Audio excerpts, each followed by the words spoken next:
Kaos spesial dari Starting Eleven, merchandise edisi Timnas Day. Klik link di deskripsi untuk pre-order ya.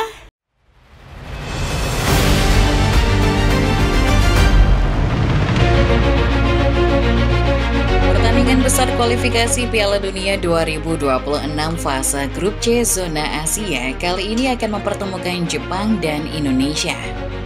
Jepang yang dikenal sebagai salah satu raksasa Asia dengan segudang prestasi, kali ini akan datang bertamu ke Indonesia dengan ambisi mempertahankan gengsi mereka sebagai negara sepak bola terkuat Asia. Jepang tidak main-main ketika mereka bilang akan menang di GBK. Etos kerja luar biasa langsung ditunjukkan dengan melatih jurus sakti yang selama ini mereka pakai setibanya di Indonesia. Kira-kira bagaimana kesungguhan Jepang untuk menaklukkan Indonesia di hadapan publik sendiri? Seperti biasa Football Lovers, sebelum kita mulai pembahasannya, alangkah baiknya Football Lovers pastikan dulu sudah menekan tombol like, subscribe, dan nyalakan lonceng notifikasinya, supaya tidak ketinggalan berita-berita terbaru lainnya seputar dunia sepak bola dari channel Starting Eleven Moment.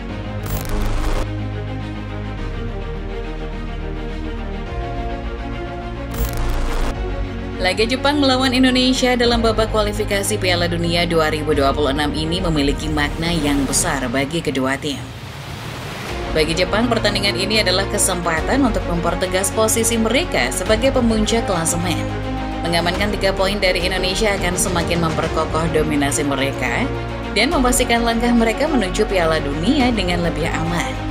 Sebagai salah satu tim terkuat di Asia, Jepang tentu ingin menunjukkan bahwa mereka bisa mempertahankan konsistensi performa mereka. Di sisi lain, pertandingan ini juga tak kalah pentingnya bagi Indonesia. Jika Indonesia mampu mengalahkan Jepang, kemenangan ini akan memiliki arti yang luar biasa. Selain memperbaiki posisi di tabel klasemen, kemenangan melawan salah satu tim papan atas Asia seperti Jepang akan menjadi bukti bahwa Indonesia siap bersaing dengan negara-negara kuat lainnya. Selain itu, ini juga bisa menjadi simbol kebangkitan sepak bola Indonesia, menandai era baru yang penuh harapan bagi para pendukung. Selain dari segi klasemen, hasil laga ini juga akan mempengaruhi reputasi dan moral kedua tim. Jepang dengan statusnya sebagai raksasa Asia dan belum pernah dikalahkan dalam 4 pertandingan, tentu tidak ingin reputasinya ternodai dengan kekalahan dari Indonesia. Kemenangan akan menunjukkan bahwa mereka tidak hanya unggul secara teknis, tapi juga mental dalam menghadapi tekanan di kandang lawan. Di sisi lain, Indonesia juga sering dianggap underdog. Kini memiliki kesempatan besar untuk membalikan anggapan tersebut dan membangun rasa percaya diri yang baru di kalangan para pendukungnya. Kemenangan melawan Jepang akan kembali menandai era kebangkitan Indonesia di kancah sepak bola internasional.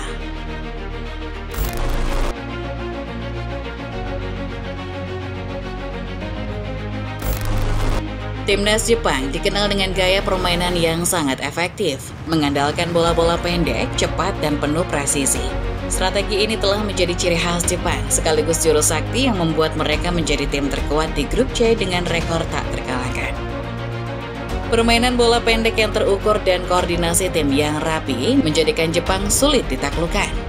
Setiap umpan memiliki tujuan dan setiap gerakan pemain tertata rapi, menciptakan harmoni dalam permainan yang sering membuat lawan kesulitan menghadapi kecepatan serangan mereka yang tiba-tiba. Kecepatan dan ketepatan adalah kunci dari strategi ini dengan pola operan cepat dan pendek. Jepang dapat mengontrol permainan dan membangun serangan secara sistematis. Selain itu, strategi ini juga terbukti sukses menghasilkan gol-gol epik bagi Samurai Biru di setiap pertandingannya. Strategi ini juga selalu mereka gunakan dan masih sangat efisien hingga saat ini. Terbukti dengan strategi ini, Jepang bisa dengan mudah menundukkan negara-negara lain di grup C. Bahkan negara sekuat Australia pun bisa dibuat tak berkutik di hadapan mereka. Selain permainan bola pendek, Jepang juga memiliki kemampuan transisi yang sangat cepat. Ketika mendapatkan bola, para pemain Jepang mampu langsung beralih ke mode penyerang, membuat lawan seringkali kehilangan momentum untuk bertahan. Begitu juga dalam bertahan. Mereka cepat menutup ruang bagi lawan sehingga sulit untuk menciptakan peluang. Hal inilah yang membuat mereka menjadi tim yang sangat tangguh dan sulit untuk ditaklukkan. Dengan gaya permainan seperti ini, laga melawan Indonesia tentu akan menjadi tantangan besar bagi tim Garuda. Indonesia harus bisa mengimbangi tempo dan kedisiplinan Jepang jika ingin mengimbangi permainan mereka. Ini adalah laga yang menuntut kesiapan fisik dan mental yang kuat dari Indonesia untuk menghadapi ketangguhan taktik Jepang.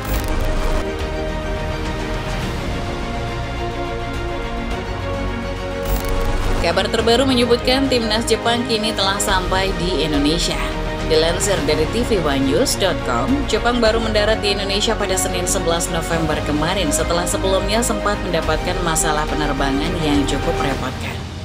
Diduga karena kendala teknis, pesawat yang telah mereka tunggangi pada 10 November sempat mengalami trouble dan harus putar balik ke Tokyo.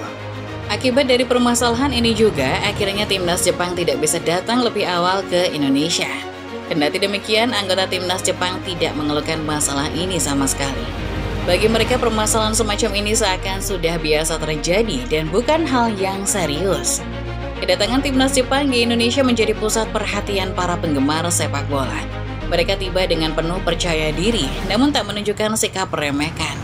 Setibanya di Jakarta, Jepang langsung mengadakan sesi latihan perdana.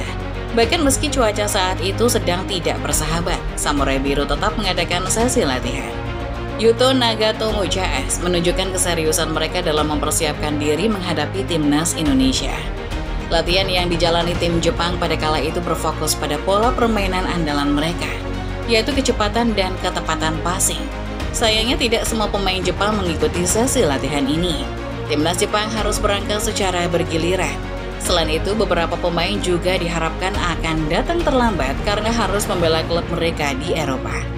Dengan persiapan yang serius ini, Jepang mengirimkan pesan kuat bahwa mereka tidak akan memberi Indonesia ruang untuk bernafas. Mereka datang dengan persiapan maksimal dan mentalitas juara, menjadikan pertandingan ini salah satu laga yang paling dinantikan para pecinta sepak bola.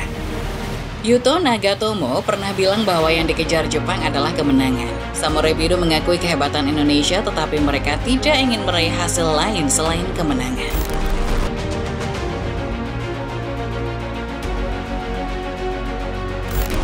Meski Jepang datang dengan status sebagai tim unggulan, Indonesia tetap memiliki peluang untuk membuat kejutan. Bermain di kandang sendiri di Gelora Bung Karno, timnas Indonesia mendapat dukungan langsung dari puluhan ribu supporter yang siap memberikan energi tambahan.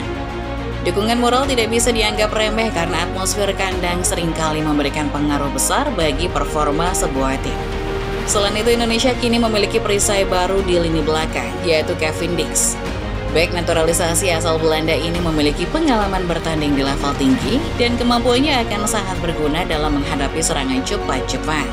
Dix dikenal sebagai pemain yang tangguh dan solid di lini pertahanan, serta memiliki teknik dan kedisiplinan yang baik dalam menjaga area belakang.